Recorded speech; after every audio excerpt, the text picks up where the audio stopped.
my boy Sean Spencer, and I have the wonderful pleasure of being with these ladies tonight, every other Thursday. And I would like to go ahead and introduce the cast. So, who do I have right next to me? Hello, it's Kate, creator of the Ladies Takeover Elverson, Tom Brady's biggest fan forever and always. But tonight I'm representing my Detroit Lions who are playing on Thursday Night Football tonight. And I am so glad you're all here. Come in, check out us ladies. We do know how to talk the game of football, and I'm excited to be here. We love you, Sean. Hey. That's my girl, Kate. That's my girl, Kate. And who do we have right under me? Hey, what's up, everybody? I'm so excited to be here tonight. I know we've been gone a couple of weeks. Thanksgiving holiday. I hope those of you in the U.S., because I know Canada, you guys had yours over a month ago. But, we had Thanksgiving in the U.S. last week. So I hope everybody had a nice holiday, got some much needed rest, and, recalibrated, recentered yourselves, gave thanks, all that good stuff. But I'm excited to be here with all of y'all to talk football. And Anthony, a background, keeping track, helping us, keep track of ourselves here on the show tonight. Yeah, you already know what time it is. You got our guy in the background, like she said, our guy Anthony. But last but not least, who do we have?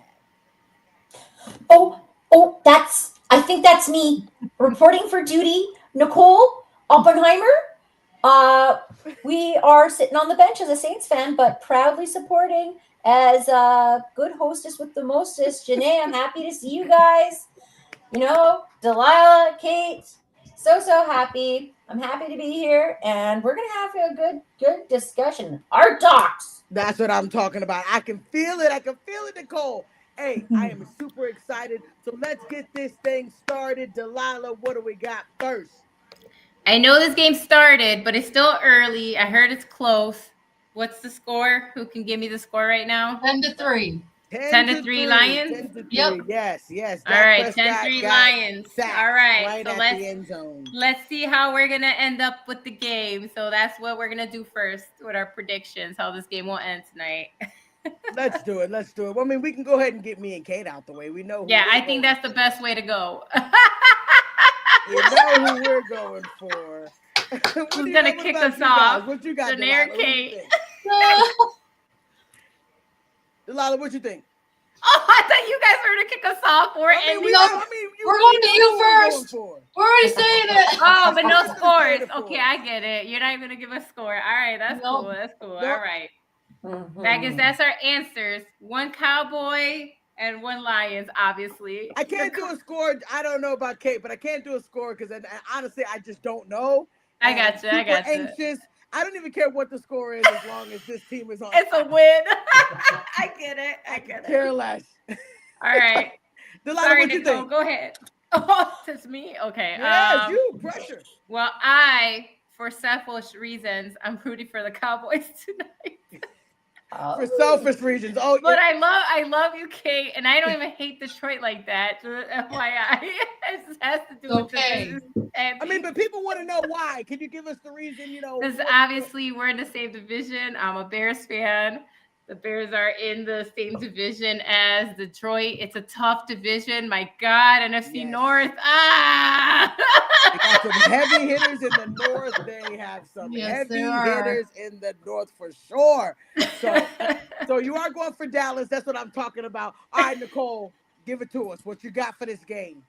I put the calculations into my calculator in my brain. Right, your trusty notebook. I put the calculator in my brain, and it cut out. I'm sorry, I'm going to have to go with the Dallas Cowboys. Prescott, right now, he's right under Drake May, and they are top notch here. I have a score here. I don't know if I should steal it though. It's a script. But do you want it? I don't know. Yeah, let's go. I do. We always like your scripts. Go ahead. 24-17. Dak Prescott is going to throw it back to Mr. Man, and then Mr. Man is going to throw it, and just like James Winston, he's going to do a receiving touchdown. Oh. Who's going to be throwing the ball? I don't know. Mr. Man. I don't want Dak to be a wide receiver, please. He's not fast enough, please. I don't know. Oh no, he just came back. I would love to see it happen. If it happens in this game, I'm calling you for all lottery numbers for the rest of the year. All lottery numbers must. My prediction, Dan Campbell will go for it on fourth down at least once per quarter. And if Dallas wins, we're going to the Super Bowl. Chants will get louder across every single internet platform. Oh, what? Platform? Look, from Was that a typo? Look, I know my girl Kate is riding for her Detroit Lions, and I'm not afraid to say they are a great team. So they are a great team. They are. They just I don't hate on them either. That's what I'm saying.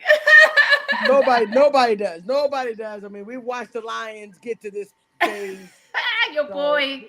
We'll see. We'll see. You know, boy Janae, you already know what your boy was gonna say. Your brother from another mother. Here we go. Sean, I hope you're on my side tonight. Please, Lord, be on my side. He's always on your side. But let us know in the comments, please. Let us know in the comments who you guys think is going to win. We don't know as of right now. It's looking like it's 6-10. So we will see by the end of it's going to be a battle. Oh, it's a battle. It's going to be a battle. So we're going to see. All right, we got to Hopefully we got the good refs tonight.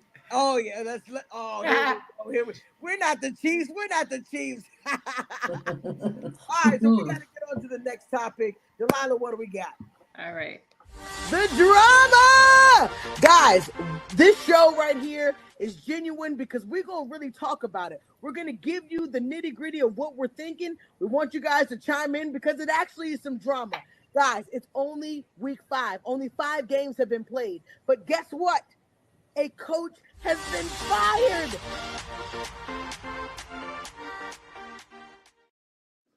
The drama, ladies. It has been a heck of a last 2 weeks. Well, the Eagles with a top record. They are still the NFC East leading team right now. I want to put that out there first. It looks like the Eagles fans may be a tad bit upset. And not only a tad bit upset, but they're egging the house of this coach, even though their team has just lost their back-to-back games the first time in the whole season. What is happening? Is it ever okay to egg an offensive coach's house or anybody's house over the game of football? Kate, give me what you think. No. It's very immature. It's very not cool. Just leave it alone. The organization, if they really want to get rid of the offensive coordinator, will do so.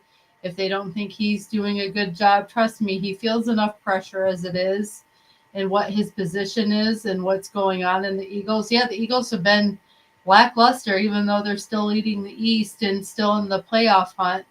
But it's never okay for an offensive coordinator's house to get egged. I remember when one of Dan Campbell's daughter's friends gave up their address and it led them to have to move because fans started showing up at the house.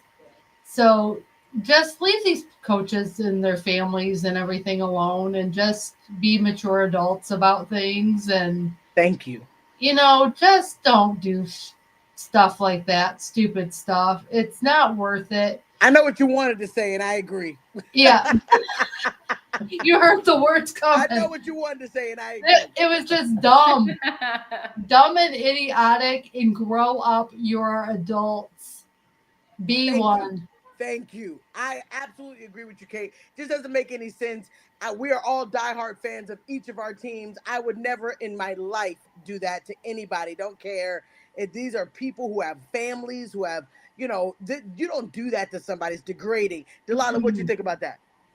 Yeah, no, I think that's ridiculous. I mean, I was caught off guard when their own fans booed them when our Bears did something. It was crazy.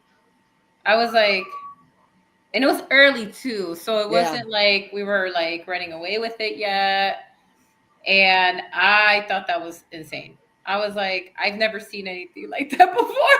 I agree. It's weird. I was like, was like, wait a minute, you guys are booing them already? It's like, I was like, what the heck? Super weird. Super It weird. was like the first few minutes. I forgot what play it was, but they like booed them. I was like, what the hell? No, I don't agree with vandalism in any form anyway, but let alone like your team is still winning. Yes, I get it. They've dropped 2 in a row. I understand that, you're coming off that Super Bowl high. I get it, but it happens. And your team is still above 500. You're still in playoff contention. Maybe not the spot you thought you were, but you are at the top of division. You still have like 4 more weeks in the season, more games to play. Yep. And I don't see the Eagles losing out the rest of the season. You know what I mean? I just don't see it, Thank you. So I think it's still probable. Obviously, I know you guys are in there with it, but it's probable they could still win out the division, right? 100%. And so I don't get it. I think that's crazy, especially like we said, like this is somebody's home.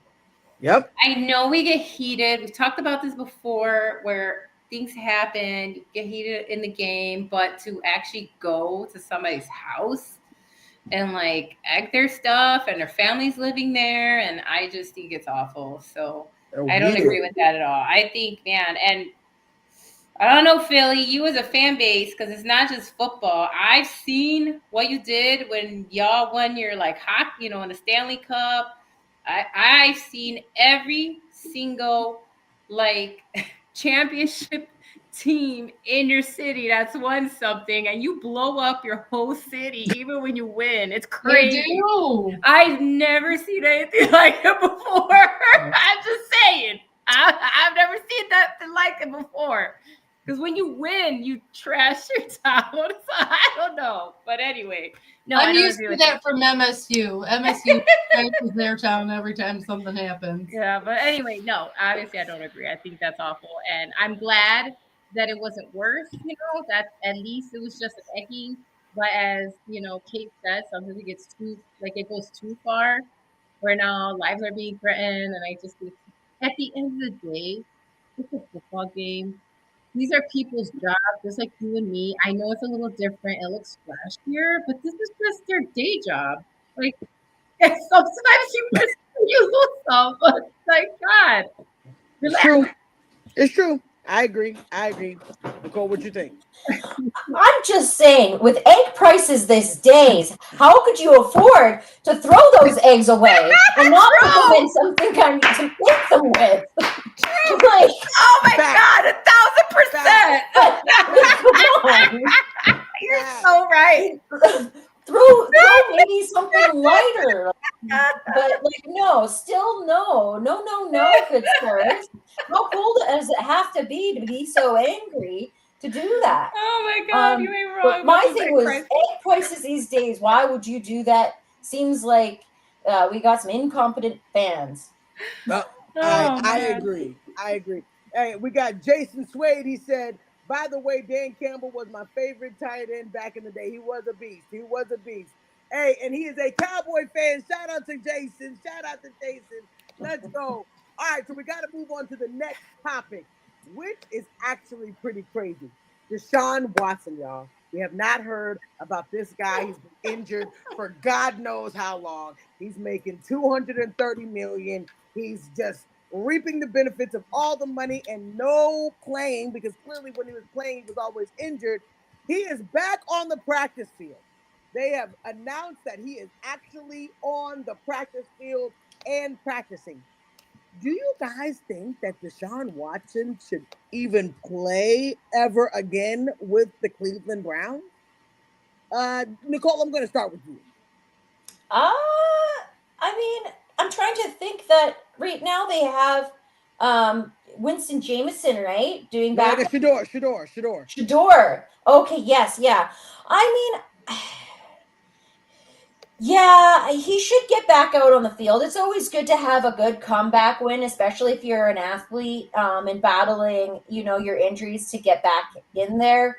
Whether it's with the Browns, if he's been out for such a long time. They've wasted a lot of money on this guy. I was going to say, yeah. He has done absolutely nothing for the team. Even when he's in the game, they lose. it's not like when he was in the game or with them, they were. Can he kick? Can he be a kicker? For $230 million. Look, there are teams, and we've seen it with Russell Wilson, who they paid money to, and then they got rid of him, and they still got to pay him. Like some teams can just move on. I don't know. Like Nicole, I agree with you. I mean, you did pay a lot of money, and it may be time for him to, probably start playing. I just don't see it being with Cleveland. At the end of the day, it's been bad luck since he's got in there. So I don't know. Cookie crumbles sometimes with those. Yeah, especially this is like an unprecedented. That was like the largest amount of money. I mean, owners were pissed that he got that amount of money before he even played, and he had that year of the allegations of sexual assault, and then he had to be out for so long. I mean, in my opinion, it's kind of like I just don't know. Yeah. Kate, what do you think?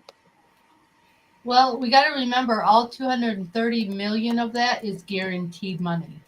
Absolutely. Not 1 cent of that money is unguaranteed. He is going to get all of that money, whether he plays another down or not. Wow. So I think we need to really look at putting $230 million of guaranteed money out on the field and see if he's got any life in him, if there's any CPR to his game that we can resuscitate and make it look like he knows what he's doing as a quarterback in the NFL again, because that's a lot of money for Cleveland to just say, see you later. It's true.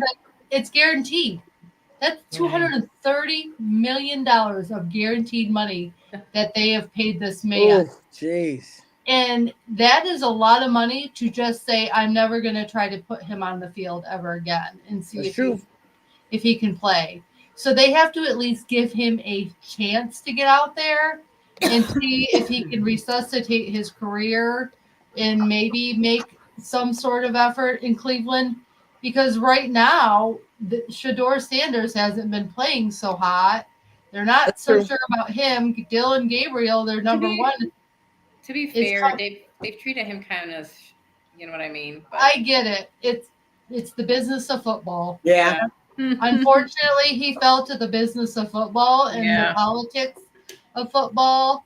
But Dylan Gabriel, their number one, is not fully healthy, and they're still bringing him back because Shedeur is not performing. So let's see what Mr. $230 million guaranteed can do if he's got life left in his game. So I say give it a shot, give it a whirl. What could go wrong in Cleveland? It's Cleveland. What could go wrong? You're actually right. I mean, Myles Garrett's still playing halfway decent. Maybe Deshaun Watson can play too. I mean, he's on beast mode. He's probably the only one doing his job. I mean, let's do some Cleveland things in Cleveland and give him a shot. We'll see. I don't know. I just honestly, I just don't know if it's even worth it. But let me know. What you think, Delilah? I think based on some of the stats I found that by the way, I don't know who their money person is, but you guys are bad at your job. Like I don't know who your money person is, who is in charge of your figuring out your long-term goals, your fiscal, dead cap, salary cap, because whoever that was, oh my God, post 2026, the Browns will still have a substantial financial hit from Watson's contract in the years following 2026, even if he's not on the team. Kind of how Denver is eating up that Russell Wilson contract after he left. It's the same thing. If he leaves, they're going to owe him a bunch of money because they have all these what they call void years. Again, I just found out this because I was curious. Mm-hmm. So, due to multiple restructurings, the Browns have added void years to the deal through 2029. Which creates significant dead cap money for the team after 2026, even if he's not on the roster. So I agree with Handy, who's commenting, get your butt on the field, okay? Like, if you're healthy, I agree. Play out the season at this point. Y'all, you're not going anywhere. You're not going to the playoffs, but at least we could get you back into mobility. You know what I mean? Because you're rusty.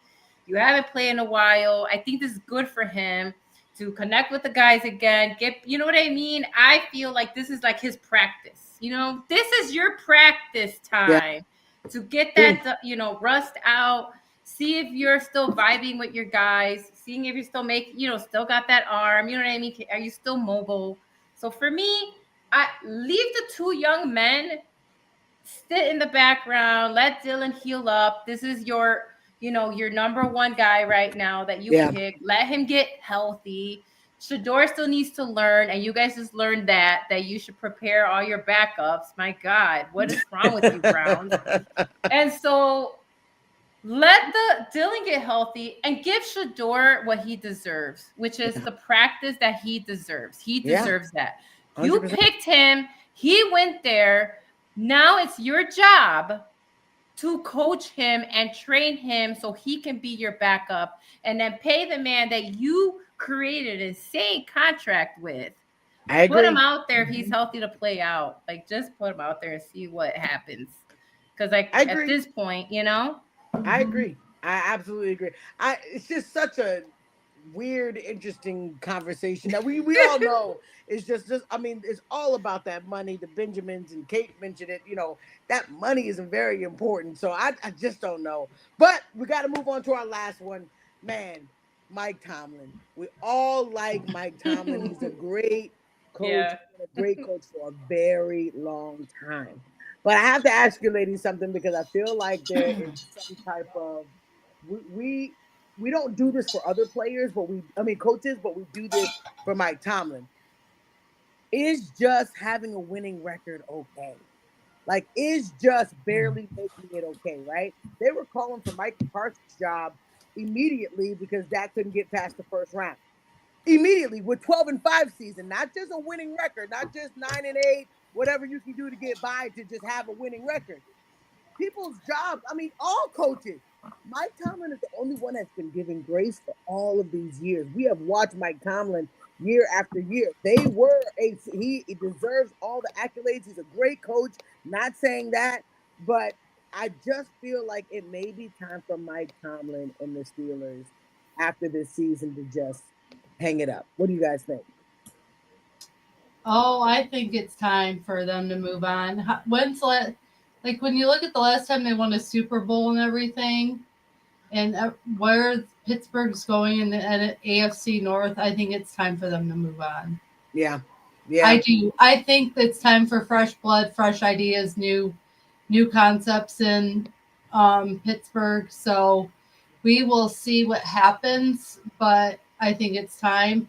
I know there's some college teams that have actually thought about asking Tomlin if they'd want to come coach them. Like Penn State is one of the big ones that have thought about asking him about the job. So we'll see. I understand. Look, hey, we will see. Oh man, the world is trying to bash me, of course, because the Detroit Lions just. So my phone is gonna keep blowing up. Hopefully they'll stop calling. I know.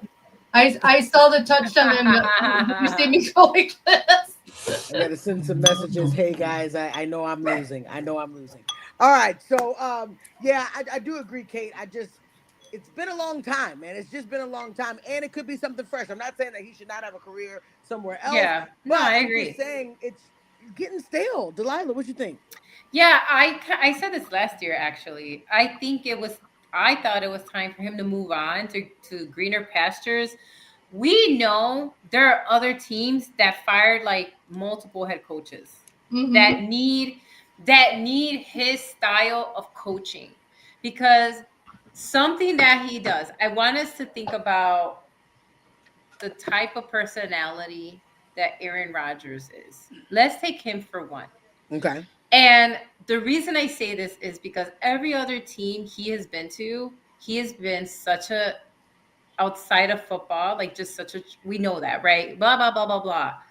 You haven't really seen that out of him under Mike Tomlin, because Mike Tomlin is just one of those coaches, just his style.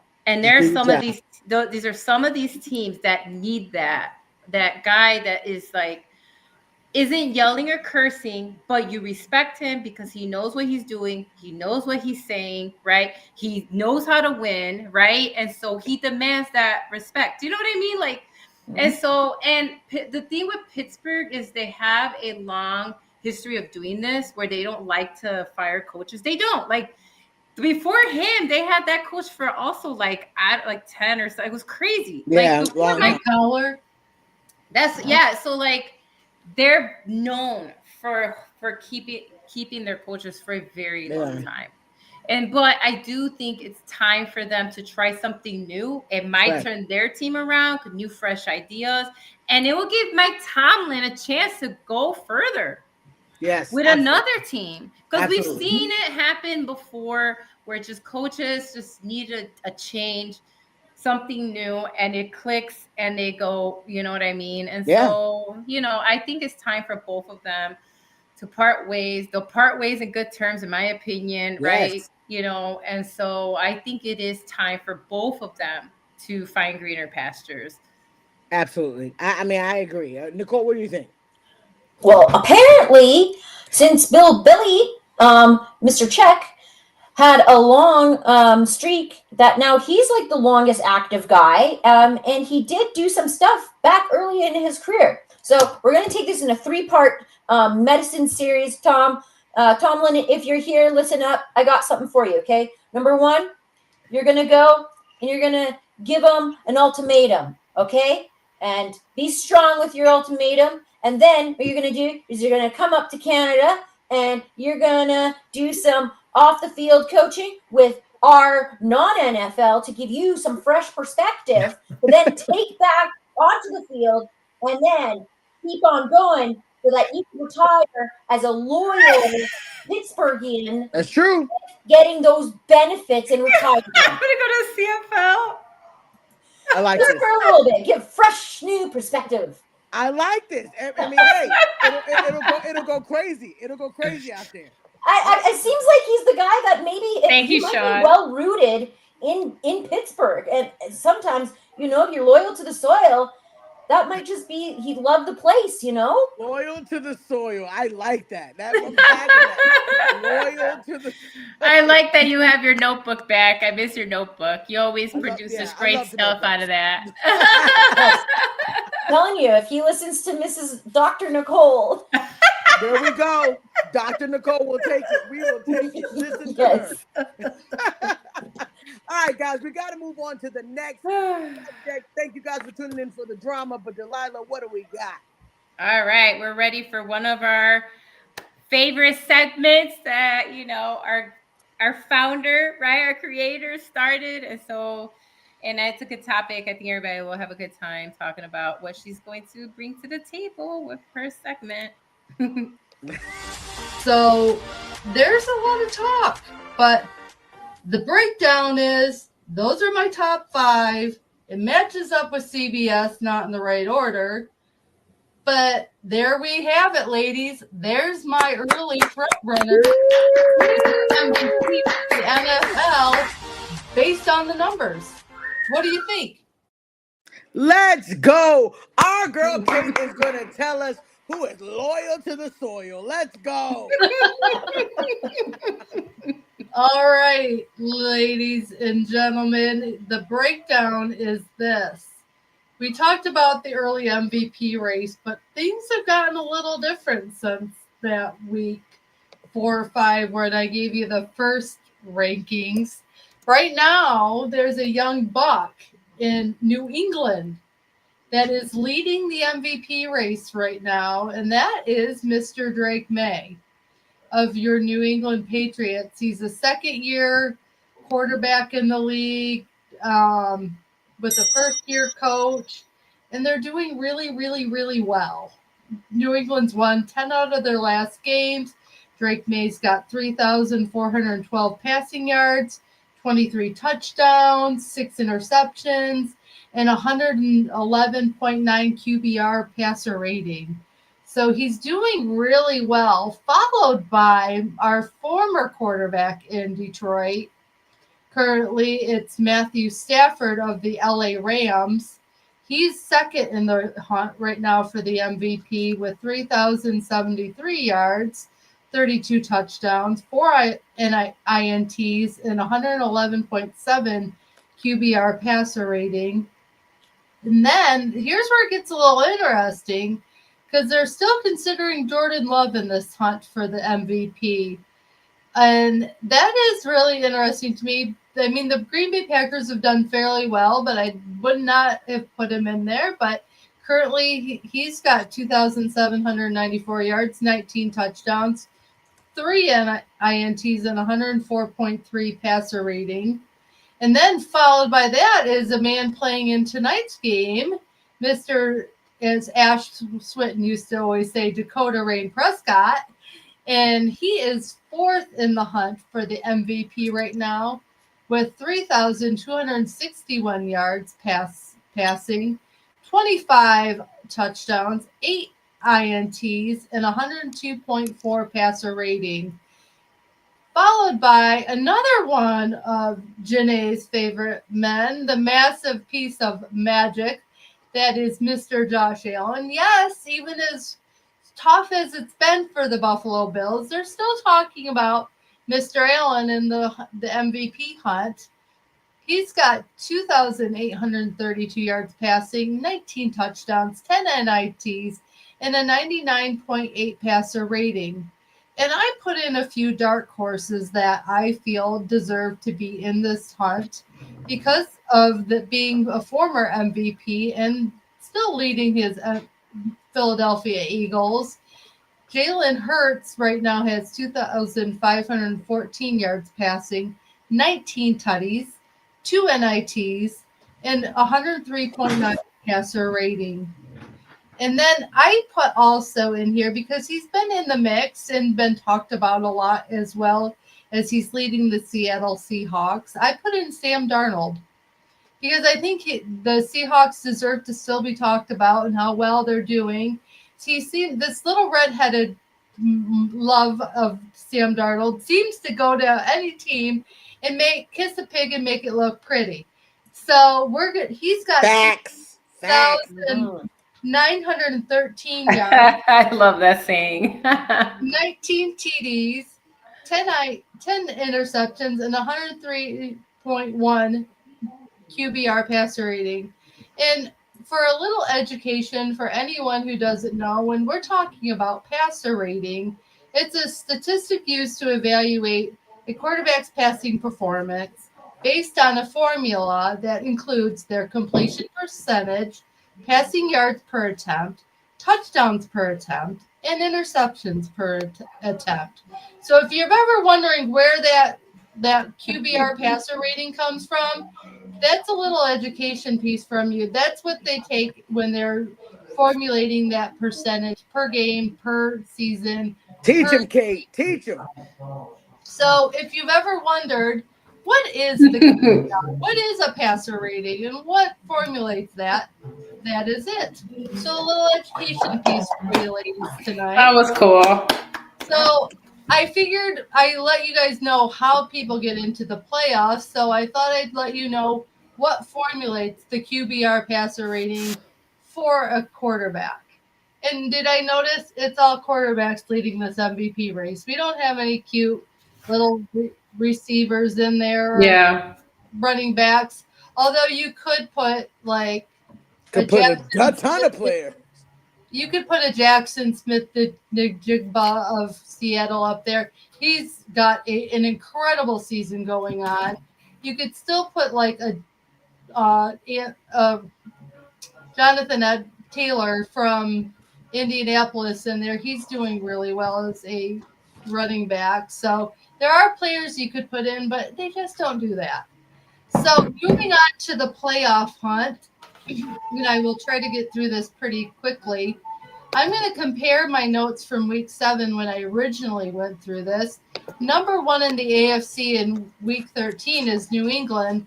Week 7 was Indianapolis.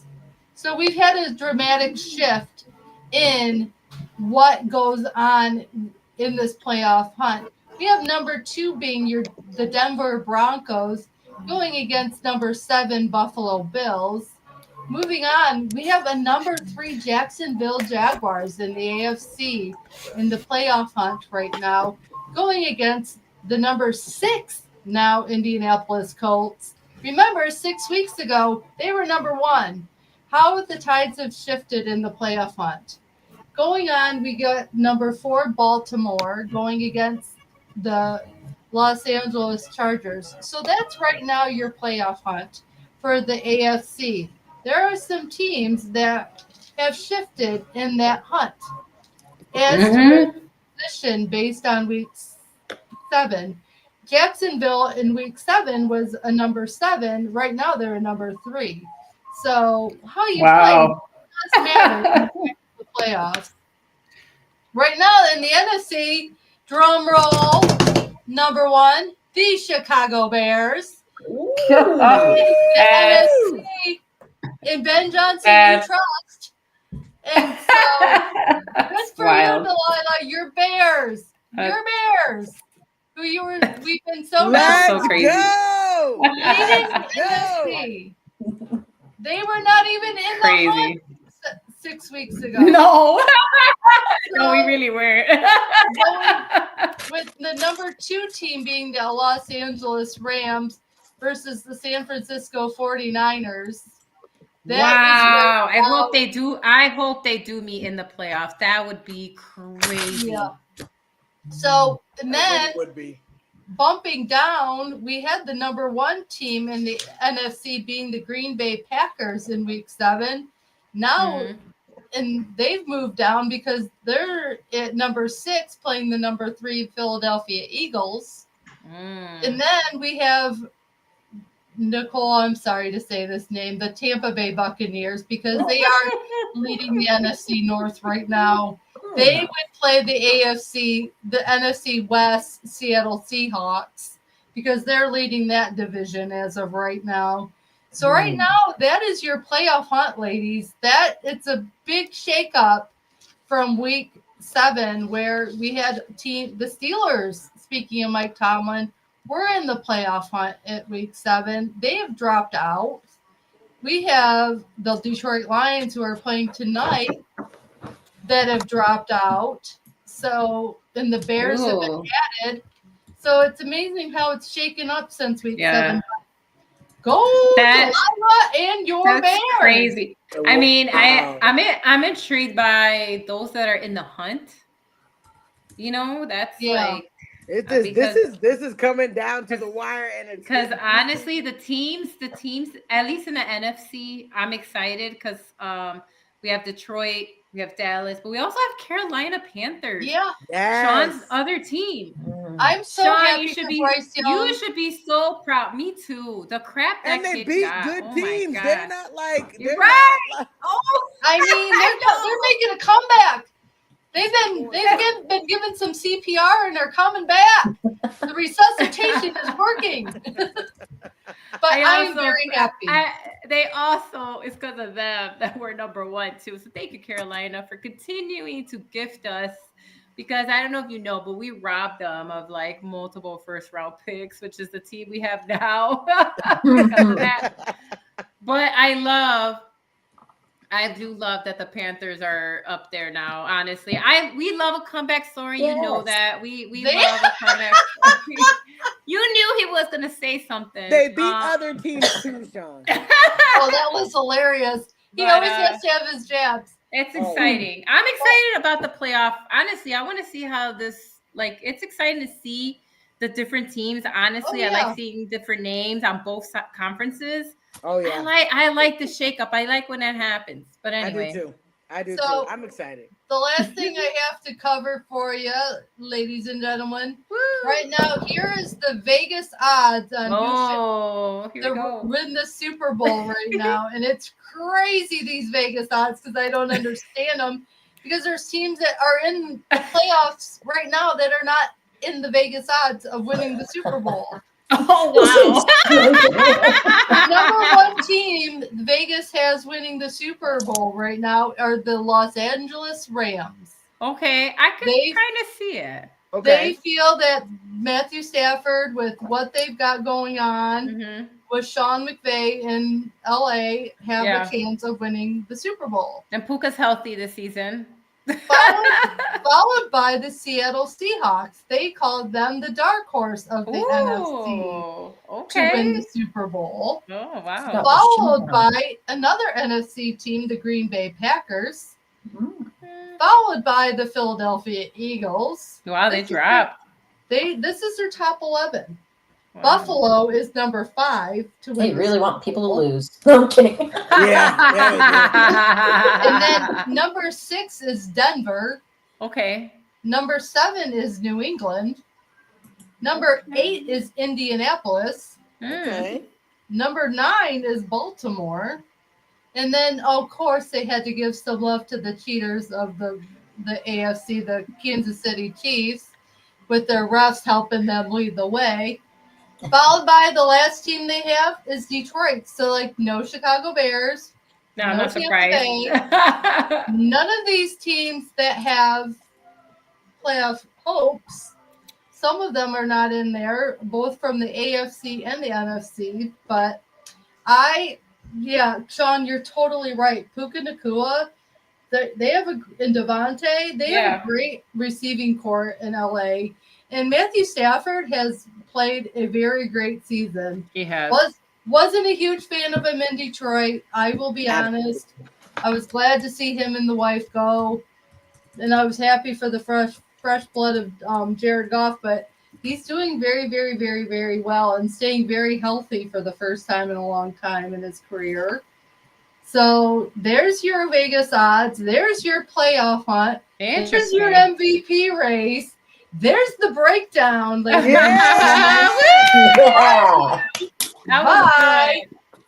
Kate Elverson. So if you want to chime in and give me your breakdown and your MVPs and where you think about the playoffs and the Vegas odds, we'd love to hear from you. But for now, comment, like, share. But that's my breakdown. Yeah. Even comment on the replay. If you watch this a few days from now, you just kicked back and you're like, this looks interesting. Please let us know what you think about the breakdown, about the drama comments, right? What did you think? Come on, share. We love it. We'd love to hear from y'all. We would absolutely love it. Let's go. All right, we got to move on to the next section. I know you love the breakdown, but we got some more juice for you. Delilah, what do we got? Another favorite segment of ours. Yes, that's right. Who's got game? She's got game. Who's got game? She's got game. That's right. That's what I'm going to name this whole entire segment, because here at the Ladies Takeover, we do talk about football. Let's go. Who's got game? She's got game. Who's got game? She's got game. Go ahead, Nicole. What you got for us today? Okay, I am reporting to you live, and I'm repeating this name in my head because you're going to know her and you're going to want to know her. I'm doing a throwback Thursday back to the 1930s and 50s. I'm talking about Babe Dietrichson Zaharis, and I said it right, okay? So who is she and what does she do and why am I talking about her? Well, I just want to pull up my notes here first because there's quite a few windows open, might I add, on my thingamaboober. Okay, so first off, here we go.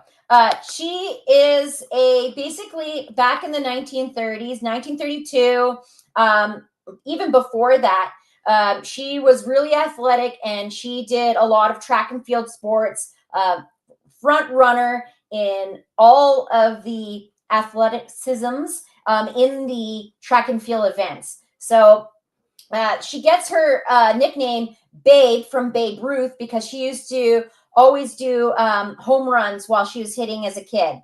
So in 1932, as the Olympic tryouts, she competed as a team of one. She says, I don't need anybody else except for me to count on myself. As her employer's insurance company, she single-handedly won the team championship. in 1932 Olympics in LA, which is coming back around. So she was scoring 30 points to beat the entire 22-woman team that finished second. So it's arguably the most amazing single performance in track and field history. But not only that, she went on after that, because there were strict rules at the timing limiting women to only 3 events. So she was forced to choose. She left with a hole that defied the belief. So she won gold in the javelin throw, setting an Olympic record, gold in the 80-meter hurdles, breaking her own world record in the final, and silver in the high jump, trying the world record but losing the gold on a technicality over her jumping style. So no other athlete, male or female. Like Simone Biles. Why do they be doing that? But anyway, go ahead. Kilometers? Oh, yes. Yeah. The little points because they do something different. No, I know kilometers. Yes. I just mean sorry. Because someone does something better, they get penalized. Crazy, but go ahead. Right? So no other athlete, male or female, has ever won individual Olympic medals in a throwing, running, and jumping event, which is phenomenal. I bet not. So after conquering that, she turned her focus to a new sport, golf. And that's where her story became legendary. She took up the that games. Wasn't legendary before. No, I know, right? So she's just breaking breaking records. She probably was. I mean, that's fine. Sorry about that. My apologies. She took the game seriously in 1935, and by the 1940s and 50s, she was the greatest woman golfer who ever lived. She was making $100,000 in money yearly from the sport. In 1950s? Yes, yeah. So that's a lot of money. Not only did she do that, she won 17 consecutive amateur golf tournaments, a streak that still remains unmatched. Still, so recognizing for her need for a professional circuit based with women. She was a founding member of the Ladies Professional Golf Association, also known as the LPGA, in 1950. Wow. Yeah, and then in 1953, unfortunately, she was diagnosed with colon cancer and underwent a major surgery. So many believe that her career was over, despite even also too the health stuff and having surgery back then in 1950. Not a lot of survivors, but she came over it and she was just like, I'm going to do the damn thing. And she ended up going back and competing. She survived the surgery. And just within 3 months after surgery, after her operation, she began competing again. Next year, she came back to win the 1954 U.S. Women's Open. Wow. So legendary in every way. She paved the way for every female athlete you see today. She wasn't just great. She was a genuine one of a kind. She also got a lot of ridicule because this was the 1940s and it was a different time. That a lot of articles about her was based on her not wearing lipstick or makeup, and that she was just herself and not really kind of gender neutral, and she got ridiculed a lot in the articles, so much so that she came back. She ended up marrying a wrestler at the time. She wasn't unquote in love, but she had so much social pressure that she did end up marrying at the time to shut them up. But at the end of her career, I do know that she ended up moving in with her partner moved in with her in the last 6 years of her life, which is quite an amazing story. And it's an unspoken one. So from on field and off field, she was a trailblazer in every way and deserves to be celebrated. So I love that. I know. Woo! I thought it was cool. I learned something every time. I'm like, okay, who is this person? And then I learned more crazy stuff about them. And I'm like, this is amazing. How can where are the movies? Right? I agree. Right? I agree. I just looked it up. Now I have her in my phone. So now, look, I'm going to be looking up all the information. That was freaking awesome. That was great. That was fun. Thank you. Yeah, amazing. He's got game. Woo! That was crazy. And then I found her picture, and she had a basketball. So obviously, she also played basketball. We're Yes. like, wow. What else could this woman not do? Golly. That was awesome. Before we move on, there's something about it's called hyper independence when you want to do everything on your own, and that is a trauma response, unfortunately, because you're dealing with so much. Yeah. And so the fact that she was like, I'm just gonna do this by myself, that's called like hyper independence. But the fact that she did it so well, I get it. And man, I think you, as somebody who loves this stuff, y'all know, I love this kind of stuff. And so thank you for bringing us some history, because I love it. Love history. Love it. Love it. Oh, Nicole, you rock that. Man, this show is awesome. You guys are actually killing it. This is awesome. But it's not over, ladies and gentlemen. It's not over. Delilah, what have we got?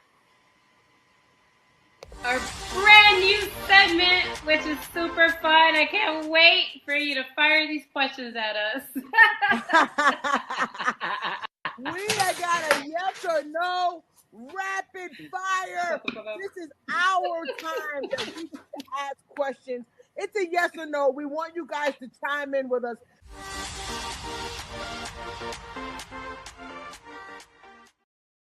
We got the rapid fire questions. Delilah puts out a post every week to get your guys' opinion on what we should be asking, the yes or no.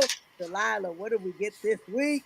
All right. This is it makes sense that this question was asked. Yes, no. The NFC North will send at least 2 teams to the playoffs this season.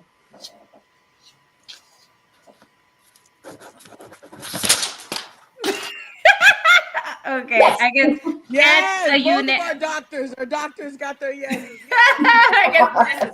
All right, so that was unanimous. I think so, for sure. Just the way, we're not saying all the way. This is called playoffs, okay? But yeah, what do you guys think? Let us know.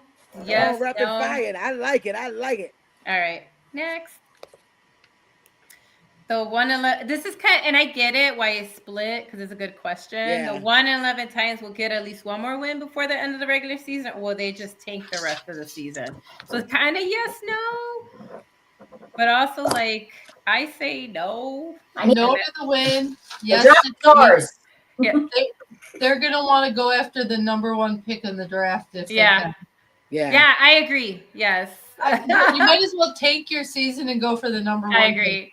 I agree. The first half is a no, and the second half is a yes. Yeah, they want that first round pick. They definitely want that first round. They need. They're 1-11. What's the point at this? Yeah, Cam Ward has not been what everyone thought Cam Ward would be, and I told everyone don't put your baskets in Cam Ward. Everyone thought he was the greatest thing ever for a while there, and I'm like, not so much. Yeah, it's going to take some time. Okay, we have one more. Ooh, with 19 sacks already this season. So far. Did Myles Garrett be the unanimous pick? He's the one person on that team doing his job consistently. You got yeses all around. He is a monster. He's worth his money because they paid him a monster contract and he's living up to it. Yes, worth every dollar. His face after the offense has been out there is just unreal. He has not shied away from showing how he feels about that team. Oh yeah, for sure. Yeah, I agree, Andy. Absolutely. For sure. But that was our rapid fire, man. If you guys have any questions for us, please. Delilah puts out a post every single time before we go on the show. There's always a post about rapid fire questions. Or if you don't see it, just write one of us. We will get the question in. We love rapid fire, baby. We love it. All right, so we got to keep on moving. I know we're making great time, and let's keep on moving. We got another segment for you, Delilah. What do we got? Rivalries are the heartbeat of sports. That's what makes the games bigger than just a scoreboard. When two teams with a history line up, it's not just winning, it's about pride, bragging rights. Who gets to hold the upper hand, right? Until next time, rivalries crank up the intensity, keep players motivated, give fans edge of your seat experiences, right? It's not, and when it comes to football, it's not just X's and O's. It makes it personal because football rivalries can go pretty deep. One of my favorite segments we got one of my favorites. Let's go, Delina. So, the rivalry we got listen, today? there are some rivalries that people know about, and so I want to do some stuff different. Okay, we know about Cowboys and Commanders, we know about Bears and Packers, and so, but there's some of these other rivalries that are within the same conferences that kind of happen, and this is one of those. So in the NFC conference, there is a well-established rivalry between the Cowboys and the Packers. And I thought, because the Cowboys are playing today, and I know the Packers are sometimes like not your number 2 team, but sometimes I know I've known you for years now, and so sometimes you do, and no hate on that either, by the way. You root for you root too, but I know. But when they play each other, I know it's Dallas all the way. I hate the Packers. So I just wanted to, kind of go do, like I said, do something a little different. And so, yeah, believe it or not. So again, the Dallas Cowboys are considered an expansion team because they were, they came around in 1960. So that's basically when the Dallas Cowboys came into fruition. And so they were seen as this like upstart, like, who are you to play the Packers, who've been around since like literally the creation of the NFL. Beginning. And so, 1960 is when Dallas became a team. And so they're seen as as an expansion team. And so these are the numbers. All time between the Packers and the Dallas is 22-17-1. Gee, I wonder where that 1 came from. What game was that? Very recent. And that is including playoffs, by the way. So that's total including playoffs. Regular season, Packers still lead 17-13-1. There's that 1. Playoffs, Packers 5-4 over 9 postseason meetings. So that was a little closer. Old school rivalry, like I said, 1960s. First meeting, 1960s. The Packers were like, nope, we're going to show up these upstarts. And so that first game, it was 41-7. So they were like, yeah. Then in 1966, it was the Packers again, 34-27 in Dallas. Then in 67, what they call the Ice Bowl, because you're going up to the Tundra, which is Lambeau. And so Packers won that game 21-17. That was a little closer, but it was a negative 15 degrees at Lambeau, which that negative 15, when you're in Lambeau or in any of these Midwest, that is not just negative 15. Because you're getting windshield, you're getting, God. Man. That's like intense. And they win because Bart Starr did a QB sneak for the win. That's how they won. That's why the game was close, 21-17. That's how they got the O. So the Packers in the 60s went like 6-0. They basically like dominated the 60s. But then in 1970, the Cowboys got their first win during the Thanksgiving game. For bunking. So that's when the Cowboys got their first win against the Packers, 16-3 on Thanksgiving. And then there was a flip, the 90s. Gee, I wonder what happened in the 90s. I think everybody knows the Cowboys 90s. But that decade was dominated basically by the Cowboys or the 49ers. Those were the 2 teams in the 90s that were like just dominating, killing everybody, and just winning and winning and winning pretty much all the time. So Dallas goes 9-1 in the 90s versus Green Bay with 8 straight wins between 1991 and 1996. The 93 and 94 divisional games, Cowboys beat Favre's Packers on the way to their Super Bowls, those 2 Super Bowls that y'all won. were against Favre's Packers. In 1994, another Thanksgiving game, Cowboys 42-31 with Jason Garrett's comeback game. Then 96. Oh man, that was a good one. Jason. I know I think people forget about Jason Garrett only because everybody talks about so many other people. Of course. He gets a little lost because he's quieter, so he gets lost in the shuffle. So, but yeah, his comeback game. Then 96, Monday Night Football, Cowboys 21-6 because Chris, I always say his name wrong, Bonio. I always say his name Bonio, yeah. 7 field goals that game. That's crazy. That is 7. I know that he had a bunch of field goals that game, but 7, that's crazy. But 21-6. Then of course modern, where we got the Dez versus the Rodgers games, right? And so that's when it kind of flipped the other way. When the 2014 divisional, the Packers beat the Cowboys 26-21 with that infamous Dez catch, no catch. That was a catch. I say haunt me for the rest of my life. We're wrong. I'll be honest. Oh no. That was sorry, Jenny. I'm gonna have to look this up. I'm just so mad that this game was even brought up. Sorry, I had to go through the rivalry. Then in 2016, Packers again meet Dallas again, 34-31 in Dallas. Aaron Rodgers insane 3rd and 20 dime to Jared Cook sets up the walk-off field goal. They won that game, and then we know that sets them up to, go on and win the Super Bowl. So, yeah, so that's kind of where. Oh no, not that game. It's 2011 was Super Bowl. Sorry, the Jerry World Curse. That's what it's called. So in Super Bowl in the 20, it is Super Bowl 2011. The Packers win the Super Bowl in Cowboys' own stadium because that's where the Super Bowl was that year. Packers are undefeated at AT&T Stadium, just so you know.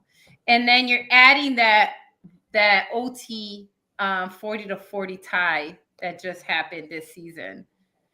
So Sean says not a catch.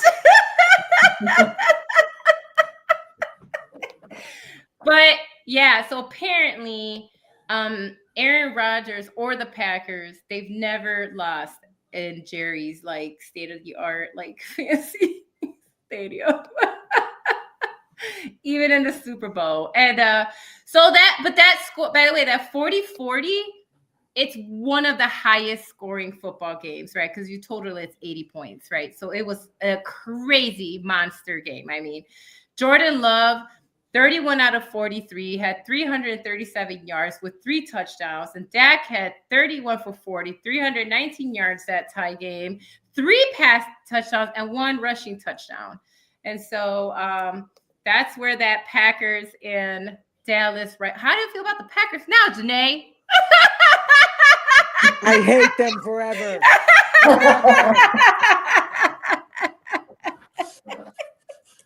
Oh, God.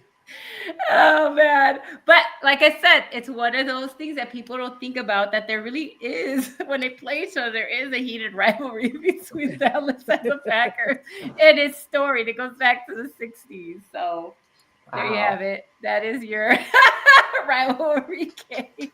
I like it. Juicy. Oh. Got some painful memories. I'm sorry. Well, hopefully y'all can turn it around next year. Oh man. Man. We're getting cream, by the way, now. We're Woo! getting cream. Oh, no. I'm sorry. That was my rivalry segment. Oh man. So not only do we have the rivalry, we have this game where we're losing. Hey, I'm a happy girl right now. That's not what I meant to do. Sorry. Janae, you're muted. I'm sorry. If you were just gonna end it on me, I was gonna appreciate it. My God. God. That's not what I meant to do. But we gotta get on to our last segment. Thank you guys for hanging in there with us. We got one more thing for you. Delilah, what do we got? Ladies have the final say. We have the final say. This is one of the parts of the show that's near and dear to our heart. We love that we get to actually promote positivity, just like every other show that we have on the network. We love positivity. And this time, we get to hear from 4 dynamic ladies about what we want to say for the final say. We hate to do it because it is our last segment, but we try to leave the show with some positivity because that's how you should always do it. And this network always wants to promote love and positivity and whatever we just want to talk about. Let's go. Let's go. Ladies have the final say. You already know how we do it. So let me go ahead and get mine out the way because I definitely want to make sure that mine's really quick. That you may fall down, but don't worry. You'll always get back up. You just always got to get back up. You're gonna keep moving. A lot of times in life we feel like, it's our lowest moment, right? Every time we go through something, we feel like, oh my God, this is it. The world's over. Nothing's good gonna happen for me. But then we can all look back on times where things turn around, right? We always have to remember that we all fall down individually. We all have times where it just may not be our best day. But the main focus is to keep moving forward. Get up, dust yourself off, and remember that tomorrow can always be better. There is a quote that we see at work all the time about, just don't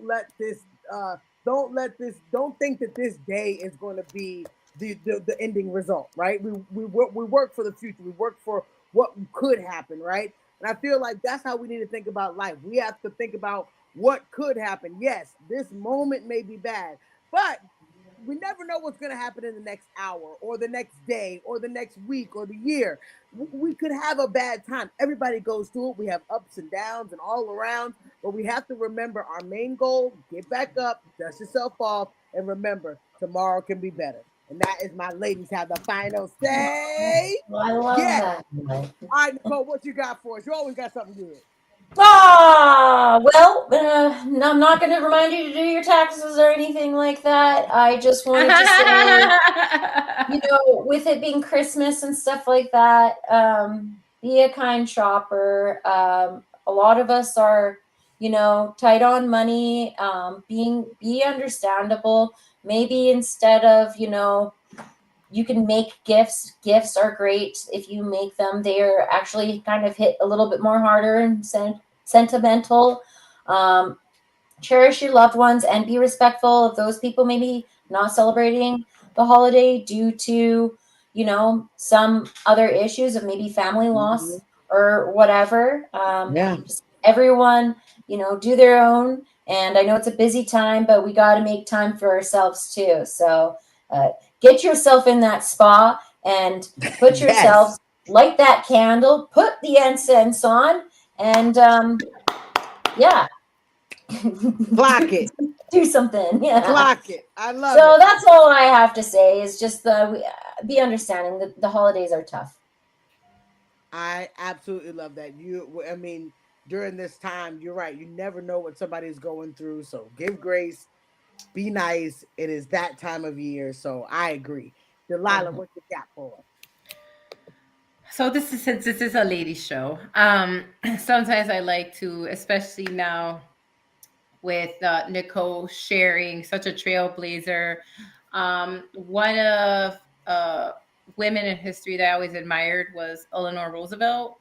And something that she said, and I agree with, is no one can make you feel inferior without your consent. Again, I know it's tough out there, and I know there's a lot going on. But again, no one can make you feel inferior without your consent. Do not give people your power. I'm not saying that sometimes something happens, take your time, but don't let people throw you off. Like we just learned from a trailblazer that had to hide her true self because of the times. But at the end, even though it was the last 6 years of her life, she chose to live her true life with the real person she loved so that she did not go as she wasn't. And so again, make sure you remember that. Holiday seasons, we always talk about that. We know it's always the toughest. And remember, when people are smiling the brightest, they're not always the happiest either. So be careful. Yeah. Check in on your friends. please check in on your friends, regardless. Like send them a text, family, friends, people you don't hear about. Just check in with people, and just remember that you matter. Like also, like Mr. Rogers said, even though it's Lady Show, you are special just the way you are. Yes, you are. So just love y'all. Thank you for tuning in, and I just want to make sure you remember to, think of yourself, and you matter. You matter. I love that. You matter. You matter. You have to keep telling yourself that you matter. Oh, I love it. I love it. Kate, finish this off. What you got? I have a very heavy one. I got a text this morning from a friend whose significant other tried to kill themselves last night. And it's the dark part of the holidays and the season that really gets the best of people in the worst of times. And I just want you to all know that I love you, I see you, I value you, and I'm here for you. Never feel like you cannot reach out to any one of us ladies or anyone in the LTF family if things are not going the way that you want them to go. And just know, gosh darn it, I wasn't gonna cry. That it's okay. It's not the end. It's not the end of everything. There is hope. There is help. There is resources. There's places where you can go to get the help that you need. Please dial 888. That's the new suicide crisis prevention hotline number. And please get the help that you need to get through the holidays. I know they're hard. I know they can be lonely. They can be depressing. They can be everything you don't want them to be. But there are people out there that genuinely love you and want you here and want you in this world. And don't suffer in silence. Please get the help you need and reach out. We are all here for you. If you need anything from any of us, please let us know. But after that text this morning, I knew exactly what I wanted to say tonight, and that is you're loved, you're valued, you're seen, you're heard, you're appreciated. We all struggle, but just know that. So my lady's final say is don't suffer in silence. Please reach out. There are people there that want to see you succeed in life. So just know that. And we are sending all of the positive love, praying for you, for your friend and her family and you. And man, that is heavy. But you are absolutely right. That should never be the choice. There is so many people out there that love you, and that there's help out there that can happen. But oh man, that hits deep. That hits deep. Oh, Kate, thank you for sharing that. And you're right. People need that. Like it is a time. It is the season. Just sad for the family, but we're lifting them up in prayer, and we're definitely sending them all the love and kindness that they need right now. Oh man, that was heavy on the heart, and I know we're all feeling it, but we are sending you all the love for sure, Kate. All the love as your sisters in the Let's Talk Football family. Man, we gotta end the show. We totally enjoy doing this with you guys every other week. We want you guys to tune in with us every other week, man. We are here. We are here to talk football with you. Don't be shy. These four women right here love to talk football with everybody. Doesn't matter who you are. So if you know somebody who loves football, wants to talk football, anything, there is football to be talked on the Let's Talk Football Network. And these ladies takeover is on every other Thursday. So catch us in 2 weeks, and we will be so excited because we're gonna have it should be definitely a more clear definition of the playoffs by then. So we're gonna have some juice for you to break down the she's got game, the rivalries, the drama. You're gonna see it in 2 weeks, all right? So we'll see y'all then. And we love you guys, and we'll see y'all again in 2 weeks. This show is a staple. I'm telling you, it's not too many shows. I don't really know any other show that has an all-woman panel talking about football. No, we did it first here. LTF family. Right here. Woo! You guys are witnessing the history right here. We're doing big things. And then look at us now. You know, we may not have been able to start this show without Kate having this idea of an all-women show. And look at us now. We believed in this goal to make this show happen.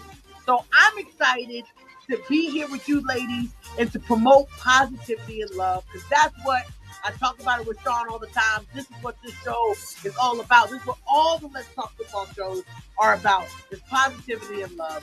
Shout out to the Let's Talk Football Ladies Takeover that the show goes on. This show is important to all the shows. I mean, this is a staple show. So I'm excited that you guys tuned in, and we all hope that you guys tune in next week